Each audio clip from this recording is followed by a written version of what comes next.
This channel does not promote any violent, harmful, or illegal activities. All content provided by this channel is meant for an educational purpose only. ইভিএমে চিপে বসিয়ে লুঠের আশঙ্কা করছেন মমতা বন্দ্যোপাধ্যায়। ইচ্ছাকৃত EVM খারাপ রাখে সারানোর নাম করে চিপ ভরে দেবে, এই আশঙ্কা তৃণমূল নেত্রীর। এখানেও হবে। আজকে কালকে দেখেছে পোগারপাড়, যেটা ওদের জায়গা পুরো হার, 93% মানুষ ভোট দিয়েছে, মানে এসআইআরের অত্যাচারের বিরুদ্ধে নিজের অধিকার রক্ষার ভোট দিয়েছে। সেই ভোট আপনার পক্ষে যাবে না। এই ভোট গেছে মানুষের পক্ষে, তৃণমূল কংগ্রেসের পক্ষে। যেখানে আমরা আশাও করিনি সেখানেও আমরা জিতব। আমি রাত 3:30 পর্যন্ত মনিটরিং করেছি। মালদার ইভিএম মেশিন পৌঁছেছে রাত্রি 3:30।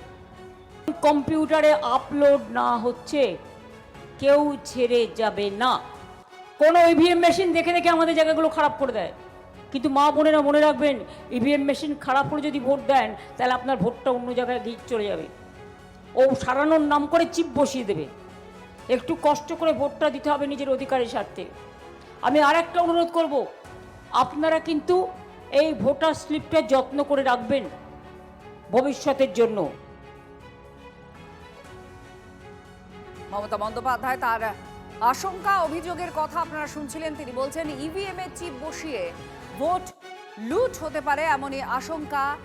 ইভিএম খারাপ হলে কি হবে এই প্রসঙ্গে আরও আগেও তিনি মন্তব্য করেছেন। এবার বলছেন যে চিপ বসিয়ে, ইভিএম এ চিপ বসিয়ে লুটের আশঙ্কা করছেন। ইচ্ছাকৃতভাবে ইভিএম খারাপ রাখা হয়, সারানোর নাম করে সেখানে চিপ ভরে দেবে, ভোট লুট হয়ে যাবে, এমনই আশঙ্কা অভিযোগ তৃণমূল সুপ্রিমোর। বিজেপি সাংসদ রাহুল সিনহা এই মুহূর্তে আমাদের সঙ্গে রয়েছেন। রাহুল বাবু, কি বলবেন? এখন মুখ্যমন্ত্রী মমতা বন্দ্যোপাধ্যায়ের আশঙ্কা এবং অভিযোগ যে ইভিএম লুট করার একটা চক্রান্ত হচ্ছে, চিপ ভরে দেওয়া, খারাপ ইভিএম সারানোর নামে চিপ ভরে দেওয়া, এই আশঙ্কা। দেখুন, বিষয় হচ্ছে যে অভিযোগটা ওদের বিরুদ্ধে এতদিন লোকেরা করে এসছে, এখন সেই অভিযোগটা ওরা করছে, তার মানে কি বোঝা যাচ্ছে? এখন বিরোধী দল হয়ে গেছে তৃণমূল কংগ্রেস, হারার জায়গায় চলে এসছে তৃণমূল কংগ্রেস। সেই কারণে ইভিএম চিপ বসিয়েছে, এই কারণে হেরেছি, এই কথা তো বলতে হবে। অতএব একটা জিনিস কার্যকর্তারা বুঝে গেছে তৃণমূলের, যে তৃণমূল কংগ্রেস হারছে, আর সেই কারণে মমতা ব্যানার্জি এই জাতীয় কথাবার্তা বলছে, চিপ বসিয়ে লুট করবে, ওই করবে। তার মানে ইলেকশন হওয়ার আগেই যে হেরে গেছে, সেটা মমতা ব্যানার্জির বক্তব্যে পরিষ্কার হয়ে দাঁড়িয়েছে। ধন্যবাদ রাহুল বাবু আপনার প্রতিক্রিয়ার জন্য।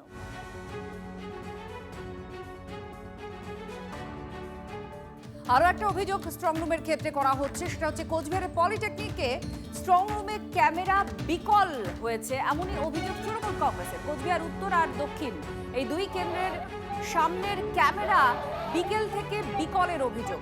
তুফানগঞ্জ কেন্দ্রের সামনের ক্যামেরাও বেশ কিছু সময়ের জন্য বন্ধ থাকতে বলেও অভিযোগ। স্ট্রং রুমের সামনে গিয়ে বিক্ষোভে কোচবিহার দক্ষিণের তৃণমূল প্রার্থী। বিজেপি চক্রান্ত করে ইভিএম বদলের চেষ্টা করছে, এই অভিযোগ তিনি বলছেন। ইভিএম সম্পূর্ণ কমিশনের নজরদারিতেই আছে, পাল্টা দাবি তুলছে বিজেপি।